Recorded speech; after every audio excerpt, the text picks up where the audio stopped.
Bonjour les élèves. Notre leçon aujourd'hui est dans la géométrie dans l'espace. On va voir dans cette leçon le pyramide et le cône de révolution. L'année dernière, vous avez vu quelques solides. Par exemple, vous avez vu le prisme droit et le cylindre droit. Alors, le cylindre, vous le connaissez bien. Alors, il a deux bases sous forme de disque. La distance entre les deux centres, on l'appelle la hauteur. Pour un prisme droit, il a deux bases sous forme de polygone et des faces latéraux sous forme des rectangles. Alors, on va compléter le tableau suivant. À gauche, ici, on a un prisme droit triangulaire à base triangulaire.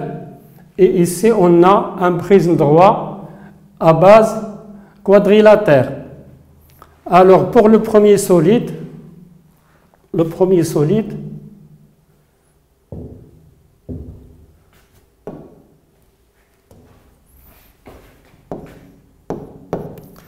alors, quelles sont ces bases? Alors, on a deux bases sous forme des triangles. La première base, c'est le triangle ABC. La deuxième base, c'est le triangle DEF. Pour les faces latéraux, puisque ce prisme est triangulaire, alors on a trois faces latérales qui sont des rectangles. Alors les trois rectangles sont AB, ED, ABED, BCFE, BCFE,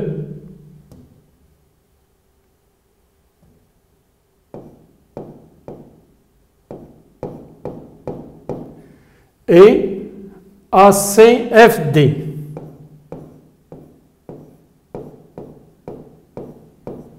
Voilà. Pour les hauteurs de ce prisme-là, ce sont les distances AD,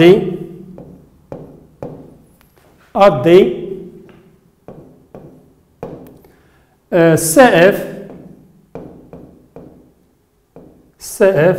et BE. Voilà. On va passer au deuxième solide.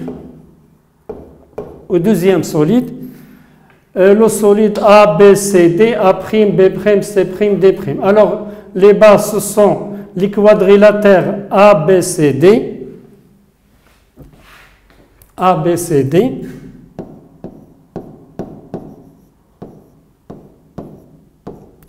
Et la deuxième base, c'est A', B', C', D'.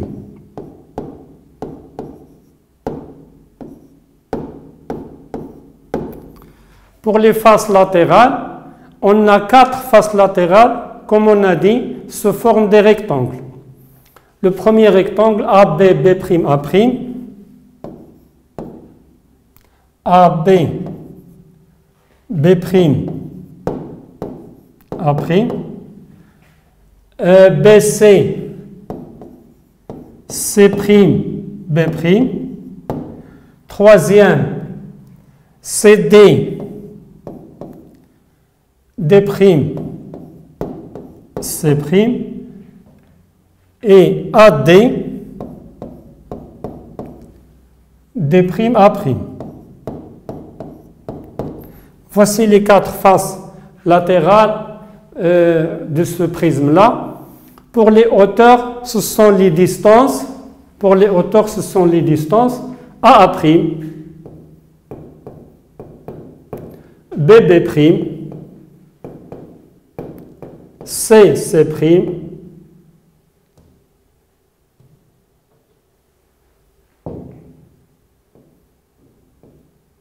et finalement DD'. Voilà. On va parler du pyramide. Alors voici deux exemples de pyramides, un pyramide à base triangulaire et un pyramide à base quadrilatère. Alors la pyramide admet une seule base et un sommet et des faces latéraux se forment des triangles. Alors pour le premier solide,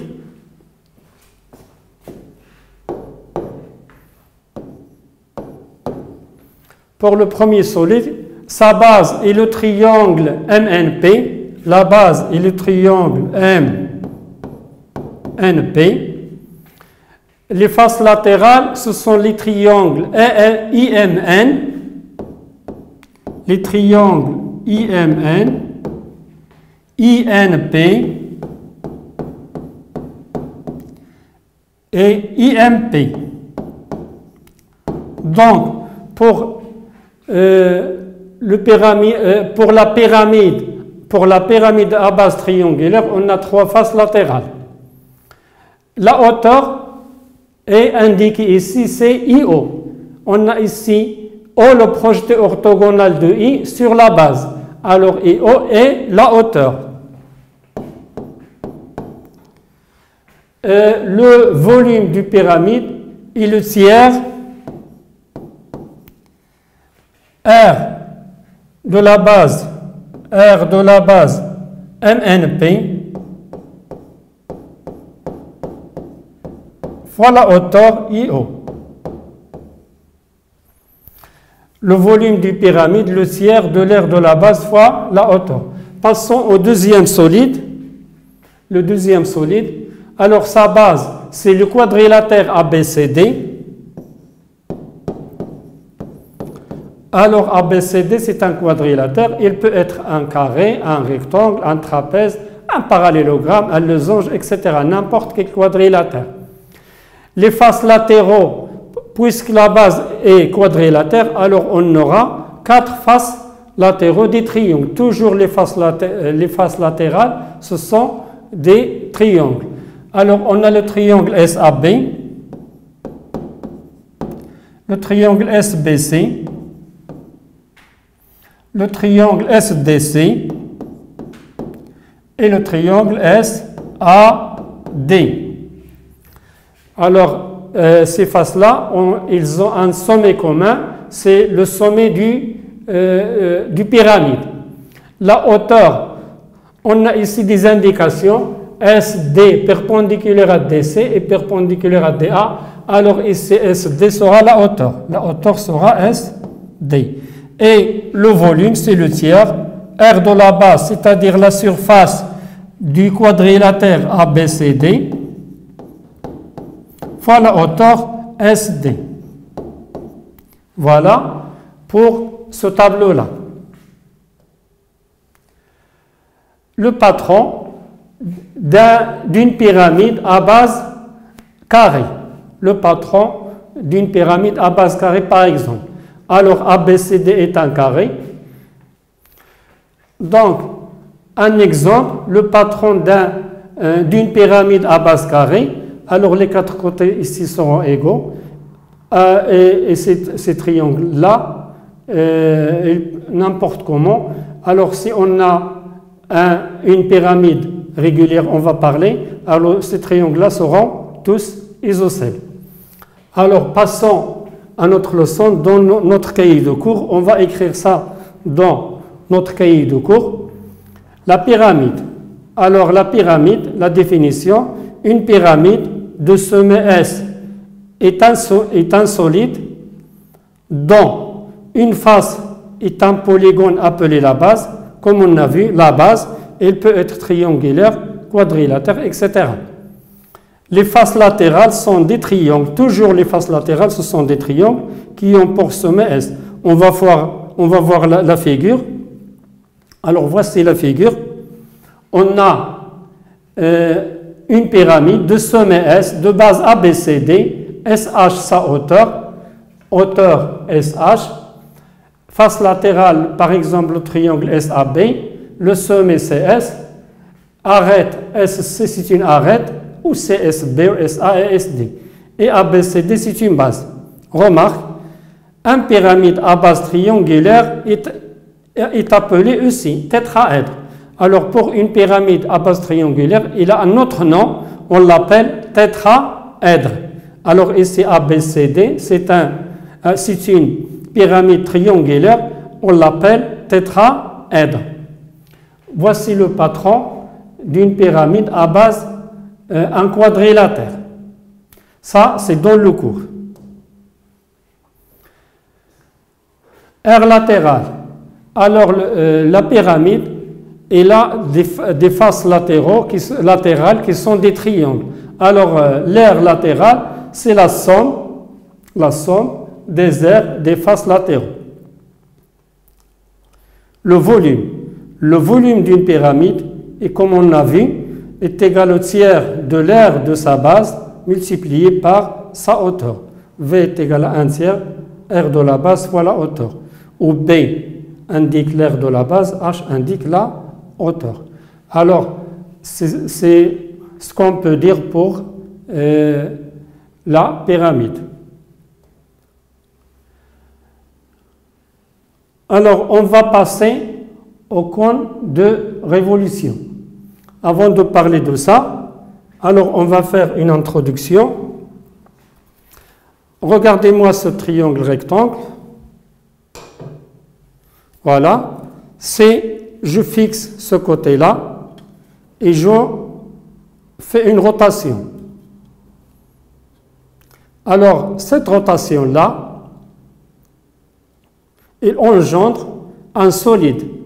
Alors, lorsqu'un triangle rectangle tourne autour des deux côtés de l'angle droit, lorsqu'il tourne, lorsque ce côté-là est un axe et il tourne, alors on va obtenir un solide qu'on appelle le cône de révolution.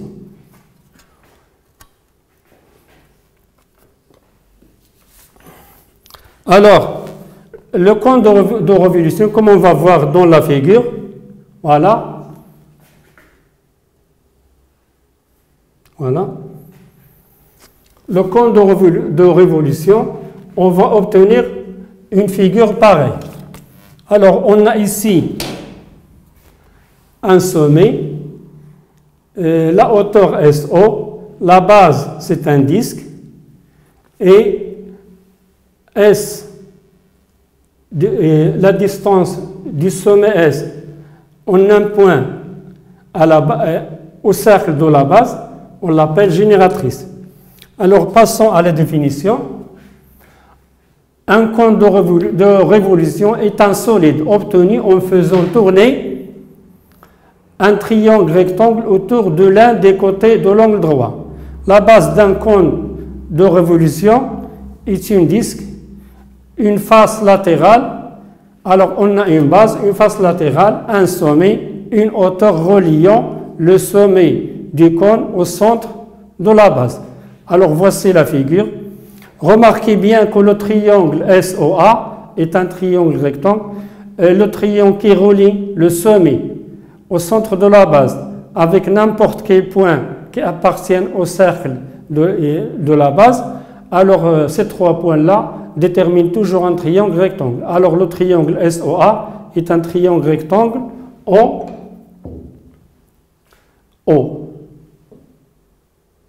Voilà, un triangle rectangle en O.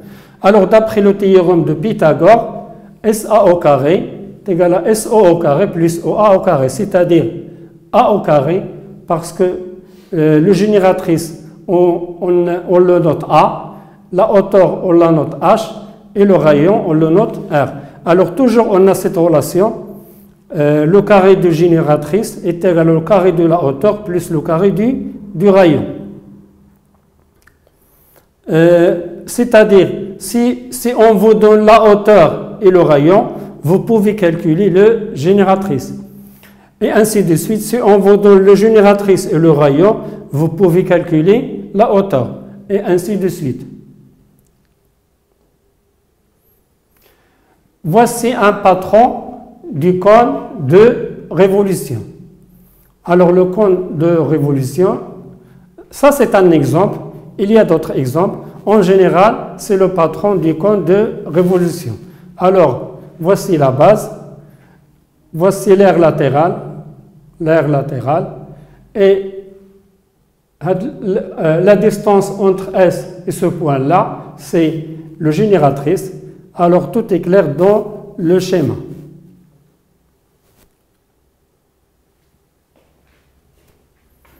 Voilà. Pour l'aire latérale. L'aire latérale d'un cône de révolution de rayon R et de génératrice A est L est égal pi fois R fois A. Ça, c'est la règle de l'aire latérale d'un cône de révolution. Le volume d'un cône de révolution est égal au tiers du produit de l'aire de la base par la hauteur. Alors, la règle qu'on a vue dans la pyramide est la même pour le cône de révolution. Le tiers, R de la base fois la hauteur. Si on revient à volume du pyramide, on va trouver ça. Un tiers, R de la base fois la hauteur. Alors, pour le cône de révolution, toujours la base est un disque. Toujours la base est un disque. Alors, l'aire de la base, pi R carré. Pi R carré. Pi R carré, c'est l'aire du disque. H, c'est la hauteur. Alors, on va voir un exemple comment construire le patron d'un cône de révolution à des mesures données. Alors, la question c'est construire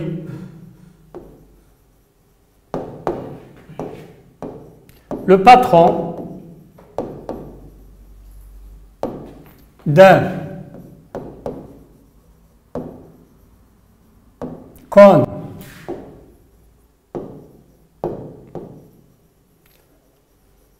de révolution de rayon de la base 3 cm et son génératrice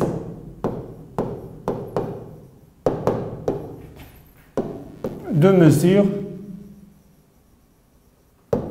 5 cm. Alors, je vais d'abord faire un patron à main levée.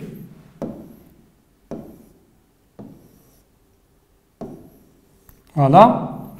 Ça, c'est le sommet. Ça, le génératrice A égale à 5. Ça, c'est le rayon de la base égal à 3 cm. Alors, il faut chercher cet angle-là. On va essayer de chercher l'angle pour pouvoir tracer le patron avec des mesures exactes. Alors, pour cet arc-là, alors on a ici un cercle incomplet de centre S et de rayon 5. Son périmètre, le périmètre P1 est égal à 2 fois pi fois 5. Ça, c'est le périmètre du cercle de rayon 5, égal à 10 pi.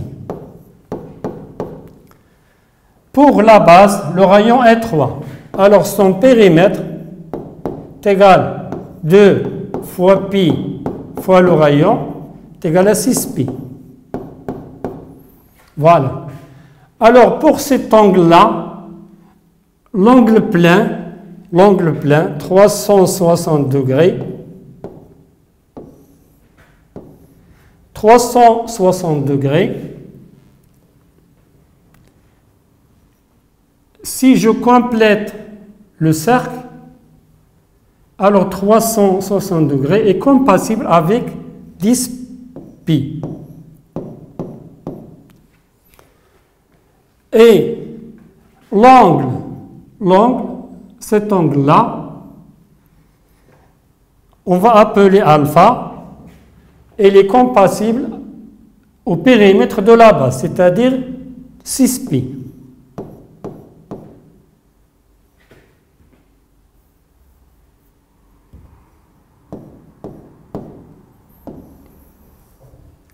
Alors, on a ici un tableau on a ici un tableau de proportionnalité. On va calculer alpha. Alors, alpha est égal à 360 fois 6pi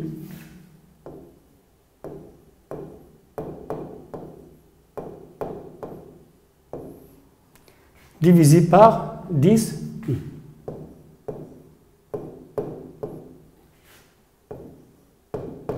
Alpha est égal, on va simplifier pi par pi, et on simplifie ici par 10, alors c'est 36 fois 6, c'est égal à 216 degrés. Alors, pour le patron qu'on va dessiner, l'angle doit être de 116 degrés. Or, notre rapporteur, on a seulement 180 degrés. Alors, pour utiliser notre rapporteur, on va faire l'opération suivante. 360 degrés moins 216 degrés égale à 144 degrés. Voilà. Alors, pour tracer le patron avec des mesures exactes, alors je trace le premier côté de l'angle à 5 cm. Je prends le rapporteur, je trace un angle de mesure 144 et l'autre angle, ça sera 216. Lorsqu'on a un angle, la somme de l'angle convexe et de l'angle concave, les deux angles, l'un est convexe, l'autre est concave. Leur somme est toujours 360 degrés. On aura ici 140, par exemple, on aura ici 80, ici 360 moins 80, etc. Alors, maintenant, on va tracer à mesure exacte. Voilà. Alors, je prends ma règle, je trace le premier côté à 5 cm. Alors, vous allez faire ici 5 cm. Vous prenez vos rapporteurs, vous tracez l'angle de 144 degrés. Alors, c'est un angle obtus, il est supérieur à l'angle droit, alors presque comme ça.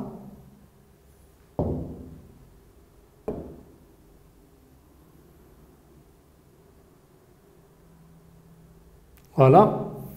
Donc, l'angle ici, vous devez obtenir ici 144 degrés.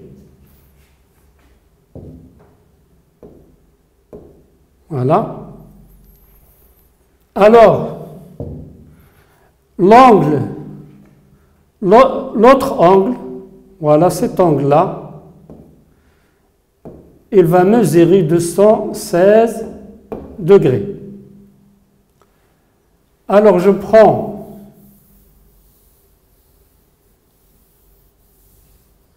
le compas et je trace le cercle de centre S, j'appelle ça S, et de rayon 5 cm.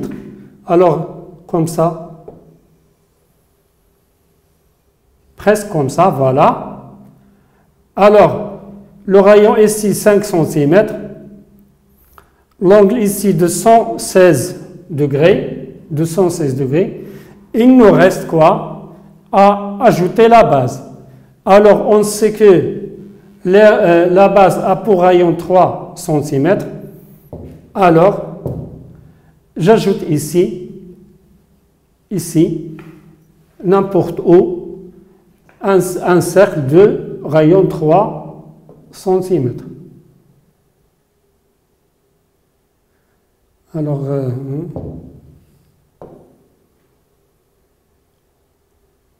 voilà.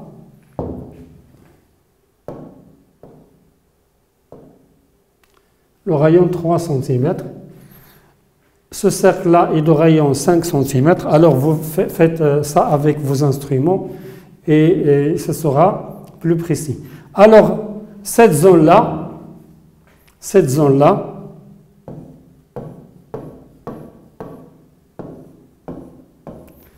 c'est l'aire latérale.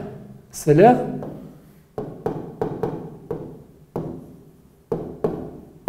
latérale. Voilà.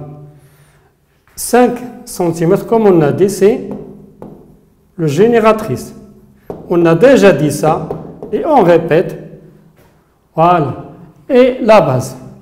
Alors finalement, vous obtenez un patron comme ça. Alors voici la règle, comme on a dit.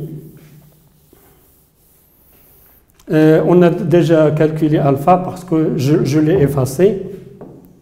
Alpha, on a dit, est égal à 360 fois 6pi sur 10pi.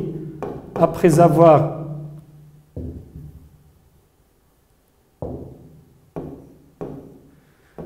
fait les simplifications, on a trouvé 216 degrés. Voilà. Le rapporteur ne contient pas 216 degrés. Le rapporteur, les mesures du rapporteur jusqu'à 180. Alors, 360 moins 216 est égal à 144 degrés. Je pense que les étapes sont très claires et je vous souhaite une bonne chance. Et la prochaine séance, on va faire des exercices d'application. Et au revoir.